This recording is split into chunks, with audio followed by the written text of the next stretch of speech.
une vue générale sur la ville. Ce sera notre troisième visite à Santiago. Sur la place, devant la cathédrale, l'histoire de Santiago du Chili et la cathédrale. La cathédrale a subi plusieurs tremblements de terre. Après diverses reconstructions, aujourd'hui, cette cathédrale date de 1906. Mais elle reste l'attraction toujours de Santiago. La Vierge del Carmen y réside. La colline Satusi est une ancienne cheminée de volcan.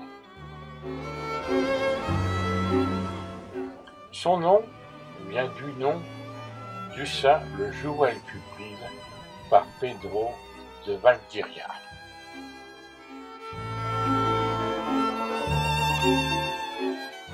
Être à Santiago et de ne pas monter à la colline serait un gros péché. Ah oui, là-bas, on voit une police là-bas. De retour en ville, nous nous dirigerons vers un restaurant. Le menu est affiché, le repas est très bon et l'ambiance est sympathique. Peut-être quand même 1 ou 2 étoiles.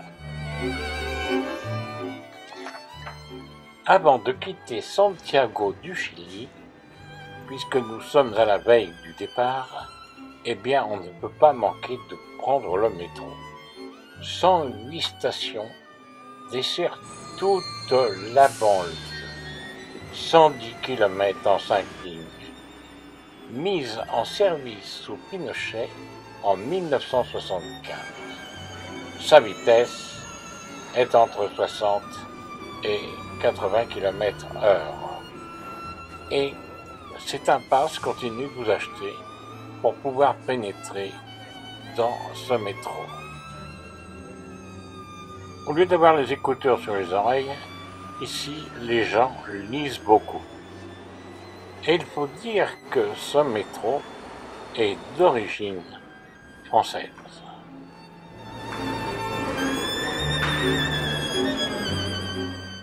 Tout ce qu'il y a de plus moderne.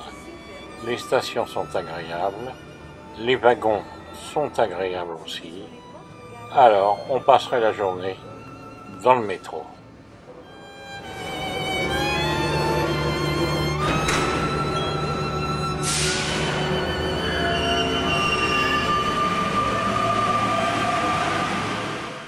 Bruit identique au métro de Paris.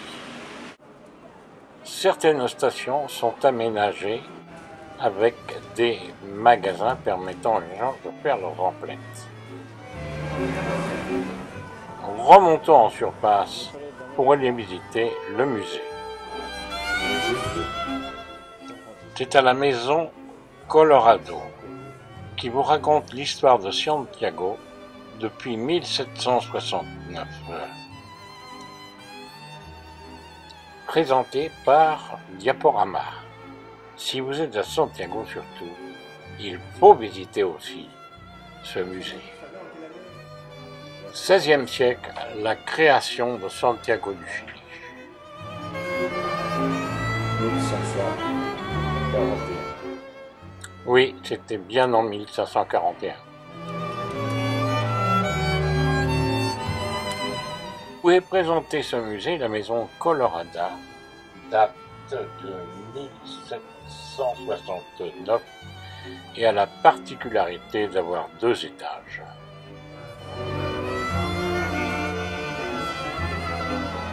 Les suites d'un tremblement de terre.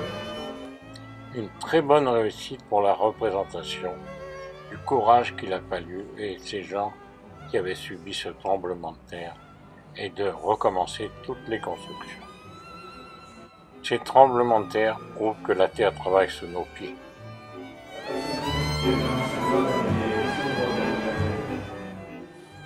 L'évolution au XIXe siècle.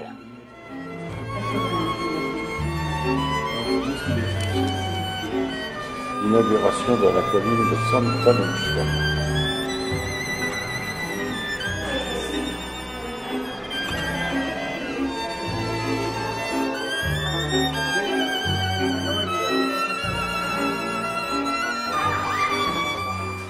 La visite de ce musée est occupée par de nombreux enfants pour apprendre la vie de leur pays.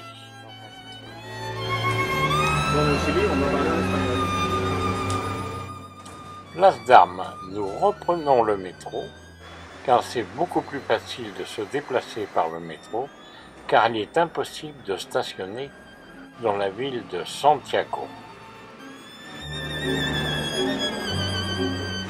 Nous nous rendons dans l'endroit que l'on appellerait peut-être l'Europe, c'est le Paris-Londres, avec ces maisons qui ont été construites autour des années de 1930, représentant des quartiers de Paris ou de Londres, avec ses rues pavées. Habité, mais c'est presque un petit musée de l'Europe à Santiago du Chili. C'était pas la chaque. Petite place et des bancs pour se reposer ou pour les amoureux. Du 18e étage de notre chambre, par la vitre, nous pouvons apercevoir l'ensemble des buildings de Santiago du Chili. Pratiquement sous nos pieds, une petite église que nous allons aller visiter.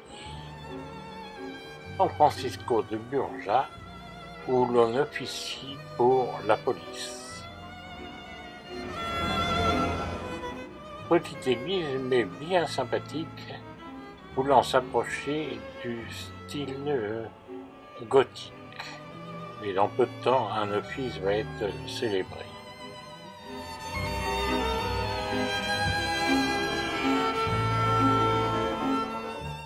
Souvent, au Chili, nous trouverons ces statues du Christ percées par les épées, poitrine, genoux, pieds et mains. Mais avec la croix du Christ, on est toujours vainqueur. De beaux vitraux, mais le soleil n'est pas présent.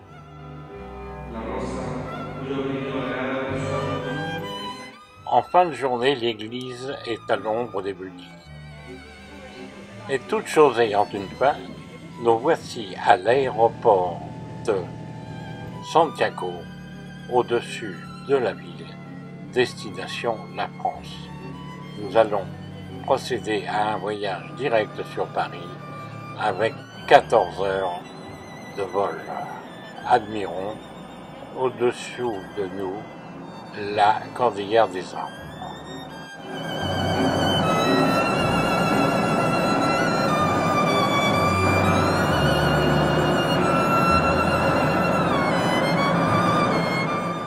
Vue du ciel, quel spectacle!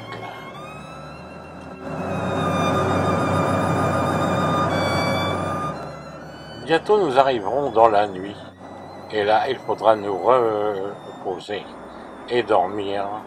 Au revoir, au prochain voyage.